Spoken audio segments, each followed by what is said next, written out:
Hey, what's up everybody? Instead of doing kind of a specific lesson today on cinematography, I want to show you one of our setups and how we're actually practically applying the different lights and different effects that we have going on our short film that we're shooting today. So a lot of times you'll get theory, right? It'll be like, here's a thing, this is kind of what it's supposed to do. I actually want to show you exactly what things are doing.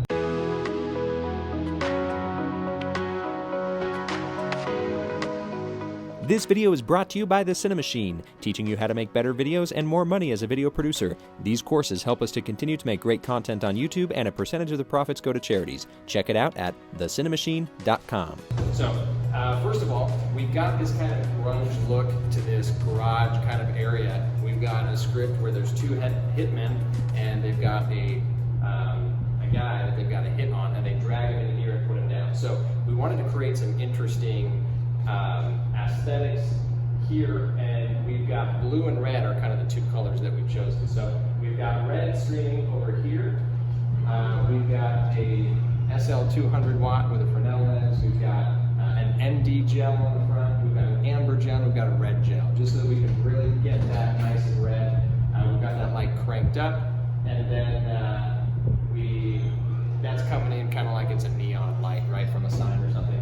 If you look right over here on the back wall, we've got this kind of fan pattern. We want to make that kind of look like moonlight coming in through maybe like a warehouse fan, like an industrial fan that's at the top of a wall or something like that. Moon's over here coming down, streaming through that fan, right?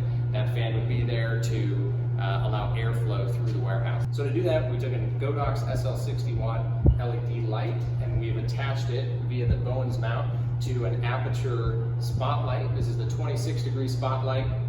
These are absolutely amazing things. They allow you to cast patterns just like a Source 4 on a wall. So we're using this just slightly blurred. We put a blue gel in front of it here. We can adjust our focus on the back wall there via this knob, and so we've blurred it just a little bit, as you can tell.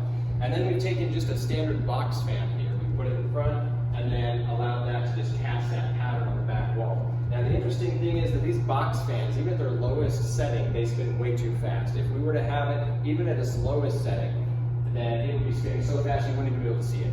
The light would just shine straight through. And so in order to actually make this go really, really slow, what we've done is we've taken a 1000 watt dimmer. This is a 1000 watt dimmer by Impact, and then we've just dimmed the fan down as far as we can go. Works just like if you're dimming down a light. It'll dim it down and send less electricity to it, causing it to spin slower. That's how we're getting that slow spin.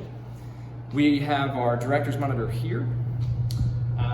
We've got a skylight up here. So we're using two 4x4 floppies up here. The C-stand to block out that light up there. We thought that we were going to be able to use it. Once we got into the space, we just realized we really can't do anything with it. It just causes way too much bounce all over the place. Up here though, we've got a Diva Kino flow light. We've got a flag over here blocking it off of the wall back here, so we can keep that wall dark, and then you can really see that red color. And then we've got a net. This is a full net up here, and that is eliminating some of the light still that was coming over onto this wall where we have a fan pattern. And so really we just focused it right here on our actors. That was the original lighting grid that we set up, was just those lights and plus this little Godox light that has a go-go head in it, sending a pattern down right here. Maybe you can see it kind of in the back of my head here. But it's sending a pattern down, and when we run our haze machine, you can see that light streaking down from the top. So it's pretty cool, right? We're again simulating moonlight.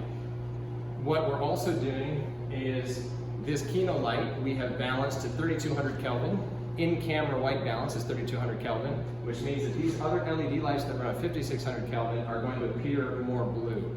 And so that's how we are recreating some of that white-blue moonlight that we have streaming in as well. So we wanted those ones to be very white, kind of bluish. Those were all the lights that we had on our grid. We realized we just weren't getting the kind of mood, the tone that we wanted, because the image was just very flat. So what we did was we actually took an LED panel and we stuck it up, mounted it here on the garage frame up above. And that we have flagged off the walls and everything else. We have it flagged back too, so that go-low from that Godox light still will shine down and create those light patterns. Right up here we kind of have a topper kind of light that's really harsh, really moody, and so we can get those nice bags under the eyes and get a little bit of kind of overexposed just right over them. We've got it flagged off so that it won't touch anything else. It's just right directly over them. That's giving us our mood. And then of course we've got the Sennheiser MK-H416 right up here. We're just running it on a C-stand today so we can save some crew members' arms. And then I'm pretty sure that's kind of everything we've got. We are wirelessly transmitting to our Shogun Inferno over here. From our camera, this is the Blackmagic Pocket Cinema Camera 6K. We've got the new Tilta matte box for it that just goes right onto our Sigma zoom lenses here. Great lenses. We're running audio through the zoom so that way we get phantom power to it, and then taking our zoom and running a line directly into camera. So that way we don't have to do any audio syncing in post-production, which is really, really nice. Again, we are running wirelessly. We've got a Hollyland wireless transmitter and then the receiver for the Shogun, and that's how we can move the camera all over the place and keep the director over there. So we did do a little bit of set dressing back here. So we brought out some tools, put them down. And without further ado, let me show you what the final look looks like.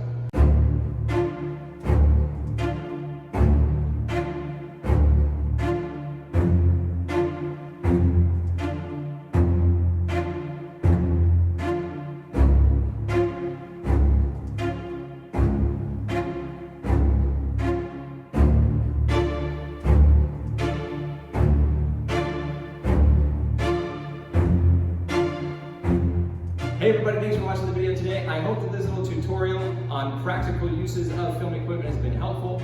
Please stay tuned for some more video content coming at you, and we'll see you on the next one.